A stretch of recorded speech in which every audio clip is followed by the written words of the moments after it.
et bienvenue sur une autre vidéo sur IDEXX. Aujourd'hui, je vais vous parler du trouble d'anxiété sociale ou bien la phobie sociale. Ce trouble-là, on peut le trouver dans 2 à 5% de la population générale. C'est un trouble plutôt pénible parce que, en fait, dans le trouble d'anxiété sociale, on ressent une peur intense dans des situations sociales ou bien dans des situations dans lesquelles on est confronté au regard de l'autre ou des jugements des autres. La peur intense qu'on peut ressentir va entraîner un comportement d'évitement. Les personnes vont donc essayer d'éviter tout type de situations sociales, comme par exemple parler devant un grand public ou aller dehors pour acheter des vêtements ou pour demander des renseignements dans le magasin. Ce trouble, il va donc entraîner un isolement de la personne et donc une détresse psychologique très importante.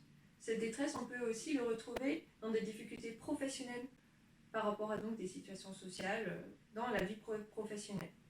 Pour vous donner un exemple plus clair, pour vous expliquer ce que c'est vraiment la phobie sociale ou l'anxiété sociale, je vais prendre la patiente Madame Lemoulin. Elle a 21 ans, elle fait du droit à la fac. Elle a donc depuis 6 mois une phobie sociale. Elle a commencé à avoir peur, surtout pendant ses présentations.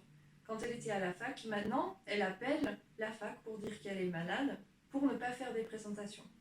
Elle a très peur du jugement de ses camarades de classe. Elle a peur qu'ils vont voir qu'elle est anxieuse et elle a peur de se ridiculiser.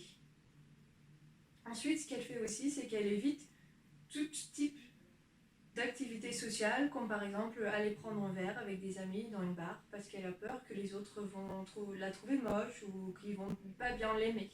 Elle va se dire que « mais qu'est-ce qu'ils vont penser de moi ? Je suis sûre qu'ils trouvent que je suis bête ». Et donc elle va plus aller dans cette situation sociale. Elle va commencer à être de plus en plus seule chez elle.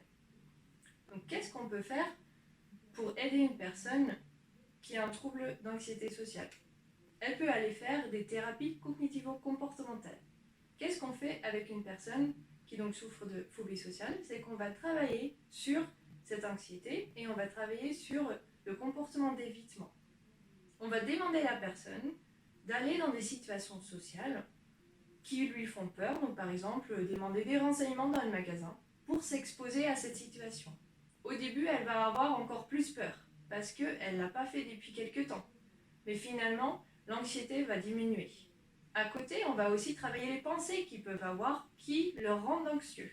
Donc par exemple, les pensées de se dire « mais qu'est-ce qu'ils vont dire de moi ? Je suis sûre que je vais me ridiculiser, je suis sûre qu'ils pensent que je suis moche. » Pour donc diminuer ces pensées-là et diminuer l'anxiété. J'espère que cette vidéo a été intéressante et que vous comprenez maintenant ce que c'est l'anxiété sociale. Et je vous retrouve dans une autre vidéo sur notre chaîne plus tard. Bonne journée.